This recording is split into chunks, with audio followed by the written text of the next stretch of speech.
Hello everyone, welcome to our channel life style libraries. అందరూ ఎలా ఉన్నారు? నేను చాలా బాగున్నాను.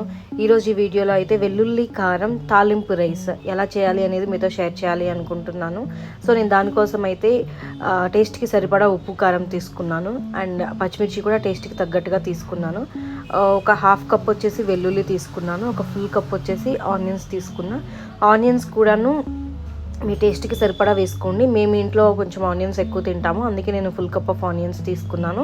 ఇది నేను వచ్చేసి 4 మెంబర్స్కి తీసుకున్నా అండి ఈ కొలతలు. ఇప్పుడు నేను ప్యాన్ పెట్టుకొని ప్యాన్ వేడైన తర్వాత గీ యాడ్ చేస్తాను. ప్యాన్ ఇది క్యాస్ట్ ఐరన్ కాబట్టి కొంచెం వేడవడానికి కొంచెం టైం పడుతుంది.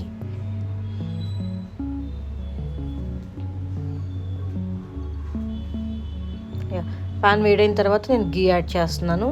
ఈ రెసిపీకి అయితే నేను గీతోనే ఇష్టపడతాను, మీరు ఆయిల్ అయినా యాడ్ చేసుకోవచ్చు, ఎవరెవరి ఇష్టం వాళ్ళదన్నమాట. కొంచెం గీ కరిగింది అనుకున్నప్పుడు నేను తాలింపు గింజలు అయితే యాడ్ చేస్తున్నాను. సో ఈ స్టేజ్లో అయితే నేను ఆనియన్స్ యాడ్ చేస్తున్నాను. ఆనియన్స్ నేను కొంచెం క్యూబ్స్ లానే కట్ చేసుకున్నాను. ఇది నేను 60 to 70% ఫ్రై చేస్తాను, సో దట్ మనకి తినేటప్పుడు ఆ కొంచెం ఆ పచ్చిదనం కూడా తగులుతూ ఉంటుంది, బాగుంటుంది తినేటప్పుడు.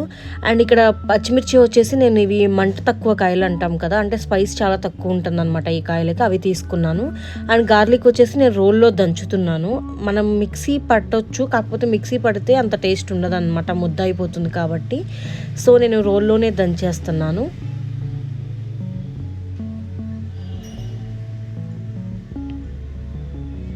కొంచెం కచ్చాపచ్చాగా దంచుకుంటే చాలు, ఎందుకంటే మళ్ళీ కారం యాడ్ చేస్తాము, కారంతో పాటుగా దంచుకుంటాం కాబట్టి.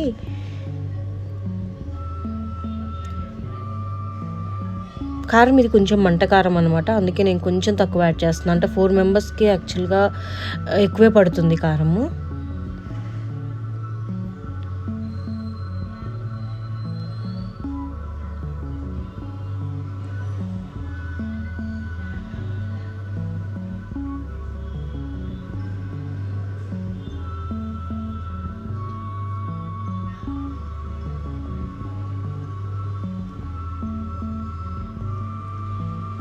ఇప్పుడైతే నేను కొంచెం సాల్ట్ అయితే ఇందులోనే యాడ్ చేస్తున్నాను.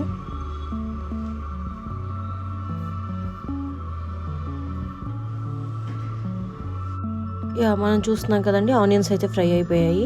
సో ఈ స్టేజ్లో మనం దంచి పెట్టుకున్న వెల్లుల్లి అండ్ కారం అయితే యాడ్ చేసుకుందాము. దీన్ని బాగా ఫ్రై అవనిద్దాము, ఆ పచ్చివాసన అంతా పోయే వరకు.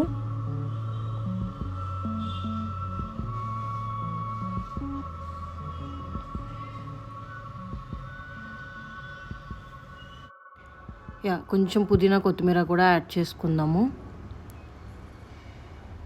మీరు కావాలి అనుకుంటే కరివేపాకు ఇవన్నీ కూడా యాడ్ చేసుకోవచ్చు. ఇంకొక నిమిషం ఫ్రై అవ్వనిద్దాము.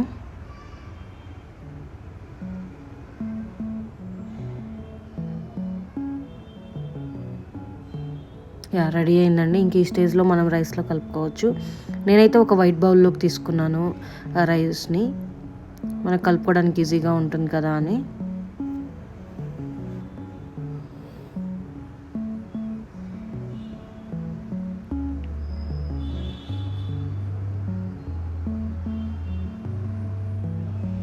ఇంతేనండి మన రెసిపీ అయితే. చాలా ఈజీ చేసుకోవడము అండ్ నోటికి కూడాను చాలా బాగుంటుంది తింటుంటే. సో మీరందరూ కూడా ట్రై చేసి నా కమెంట్ సెక్షన్లో చెప్పండి ఎలా ఉంది టేస్ట్ అనేది. సో ఇదండి ఈరోజు మన వీడియో. మరో మంచి వీడియోతో మరలా కలుద్దాం. Thank you.